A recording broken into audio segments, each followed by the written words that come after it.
Hey, what's up? Dave with Brazos Barbell. So I wanted to start this video by talking about what's going on within the organization of Brazos Barbell and the things that you can expect from myself and the channel moving forward. So basically what's happened is that I am changing my role within the organization from, up until this point, I've been the owner, the operator of the local gym of Brazos Barbell, and also working full-time with powerlifting coaching and making content and everything that you see here. So at this point, I have switched my roles. I have sold the gym. I'm no longer the owner of the local gym here in College Station, and I am going to be operating exclusively doing powerlifting coaching and making YouTube videos and everything that I think people have come to know me personally for. So what that means for the YouTube channel is not much. I'll still be around. I'll still be creating content. I have my home gym at this point. I'll be working out at Brazos Barbell also,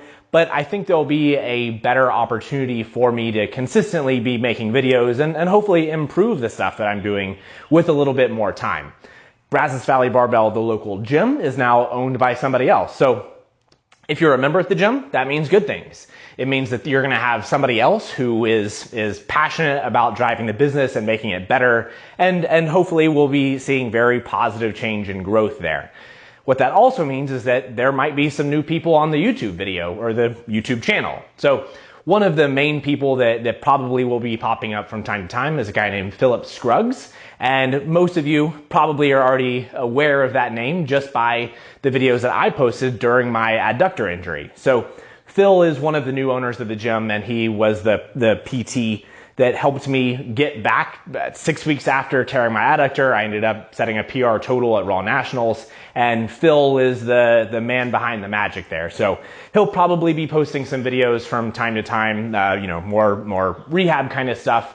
And I think that will definitely add value here. So if you see that face, that's what's going on there. But I'd say most likely you'll see me more often than not. But anyway, as far as my training recently and getting back to consistent training and posting on the YouTube channel and creating content, there's been a lot going on. And I think the main focus of this video will be probably relevant to most people right now. So I've been in a little bit of a slump training. I think with a lot of people, the coronavirus and being quarantined and out of their gyms, even if you've had a good setup, I think a lot of people have been struggling, whether it's mentally, physically, whatever.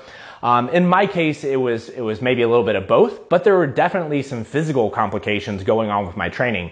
So I wanted to talk about the mindset that people should have when overcoming training slumps, some of the physical things to do, and really just what the overall game plan can and should be. So most of the time, I would say that these training slumps come down to overthinking at times. I'd say more often than not, it's not necessarily a physical thing unless there's been a major change around you where now you're working too much, now you're out of your home gym in the heat or whatever. Those things are definitely real and probably, should communicate with your coach and make some assessments there.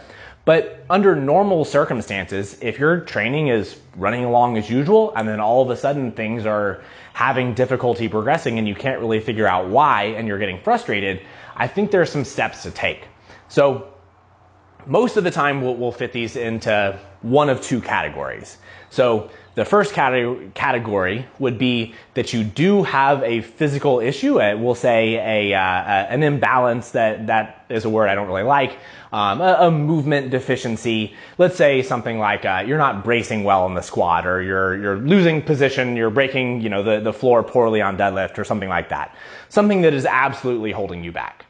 Now, the other one would be there's a perceived issue that you think is one of those. Something like you're trying to stay more upright than you should in the squat, or you're trying to get your hips too low or get too upright in the deadlift, and that's causing you to fall over. So trying to change your position to something that you perceive as better may actually end up working against you. So it's important to classify those things at first and always understand why you're making the change. So if you start with your training going well and then things start going poorly, I think a lot of times people end up in category number 2 and they start saying, well, I can't understand why my training is going poorly right now. I think I need to do this. I think I need to get more upright in the squat. I think I need to change my deadlift. I think I need to flare my elbows more on the bench press or whatever. And then things start to get complicated. You end up being frustrated. No movement feels good. Every movement feels good besides the one that you're doing. And then your training just starts going in circles. On the other side of things, if you're in a position that you have a big deficiency in your movement, you're not bracing well, the posture off the floor is a problem on the deadlift, any step that you take towards getting those things better will almost always lead to initially feeling worse. You'll feel uncomfortable, you won't be as confident with your movement, and in general, you'll end up having issues right away. So I posted on my Instagram about the stages of learning. So if you're unfamiliar with that, basically there's 4 stages of learning, ranging from unconscious incompetence, meaning that you're unaware that you're really bad at something, all the way to unconscious competence, meaning you don't even have to think about it, you're really good at it. So most people are falling in the middle 2 ranges, which would be once you start understanding that there is an issue. You're in the conscious incompetence phase, meaning you start to become aware, okay, I need to make a change, but I'm just not good at this. So that phase is a productive phase. You're making steps. You kind of have a game plan. And I'd say for the most part, that's where my training has been for a while. Even before the Arnold, I was aware that I was shifting some in my squat. I was having some knee pain. I wanted to make some adjustments, but I was scared that that me making any sort of change was going to lead to too much strength loss in the short term, and I wasn't willing to put in that time, especially heading into competition. And that's still probably, I'd say, the right decision. When we have competitions planned, we're much more concerned about performance right away than we are about long-term performance. But it ended up leading to a subpar performance, the Arnold, and I needed to make a change. So from there, I moved from that phase. I was consciously aware that I needed to change something, and I started working on that phase, or working through that phase of learning, being able to correct my movement. And the phase of conscious incompetence, and there's the conscious competence, meaning that you're aware of your movement, and you can do it well. Those 2 phases certainly blend, and they end up being really frustrating for a lot of people, because the thought that has to go into every single lift ends up making these lifts feel really hard, really unnatural. I was doing many reps. I was doing sets of 5 with 220 kilos or 500 pounds, and every single rep felt like a RPE 7, RPE 8. I was moving the way that I wanted to, but it was requiring so much effort. And it was really draining on me. Like physically, mentally, I was tired. I felt like I could just stop trying and just move the way that I'm used to moving, and things would be better. I was stronger before this. I'd lost, 30, 40 kilos at least off of, comfortable sets of 5 for me. And I was missing deadlifts at 300 kilos when I had opened at 330 or something at the Arnold. I couldn't even pull 30 kilos below my opener. But these were all things that I was committed that were going to help me make that change and get me through the training slump that I knew that I was going to get past. The difficult thing in that time is the mental barrier. The barrier that you have to make a change, but you're too concerned with the short-term numbers, the numbers on the bar, the meaning that you assign to certain loads. 300 kilos. If I'm missing 300 kilos on a deadlift, I don't feel like I'm a good deadlift whatsoever. What I should be doing is I should be assigning meaning to the quality of my movement at certain loads. If before I wasn't able to move well with 300 kilos, but now I am, even though it's really hard, that's an improvement.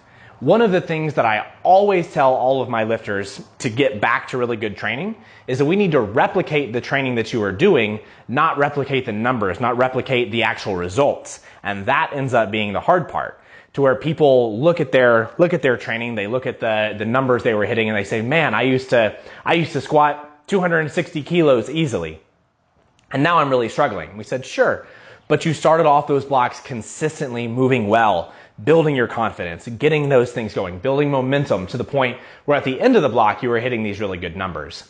So if you start with a movement deficiency and you're trying to overcome that, there is absolutely going to be some lag in the middle.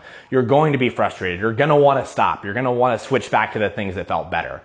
On the other side, if you're inventing a movement discrepancy because you've been frustrated with your training, either way, the end result is that we end up needing to get you to a place where you're confident with your movement, that you're moving aggressively, that we know why you're moving certain ways. And regardless, the numbers that you're hitting with the weights are not the thing that you should be judging your success by. It should be the quality of your movement, the way that you're executing the program, the way that you're adhering to the design, the assigned intensities, and those things will get you back quicker than anything. So if you're assigning too much meaning to the numbers on the bar, those things will be absolutely more frustrating than anything you can do. You'll always feel like you're backsliding. If you take under your control anything that you can, daily wins, I talked about this in my last video, is control what you can. If you know in your head you want to move a certain way, let's move that way every single day. And let's not assign meaning to how much weight we have on the bar. And eventually it gets there. So for me, it's been, since the Arnold, it's been 8-10 weeks of really, really poor lifting. And I'd say this week and last week are probably the first weeks that I really felt good about it. I'm still not back to where I was, but I really feel at this point that I have momentum that's going to carry me past anywhere that I was before, whereas I felt like I was stuck and things were not going to get any better. So it's definitely going to be a process. There's going to be time that it takes to get past those slumps. But the worst thing you can do is keep forcing it, keep driving yourself into the ground, keep hitting bad reps. Those kind of things will add to the frustration, add to the confusion, add to that unconscious incompetence and whatever those middle phases are that are uncomfortable for you. And those will make it worse than anything. So hopefully that's helpful. Focus on the good stuff. Hit good reps, build confidence, and those kind of things will drive it. So if you liked the video, give me a thumbs up, subscribe to the channel, and we'll see you next time.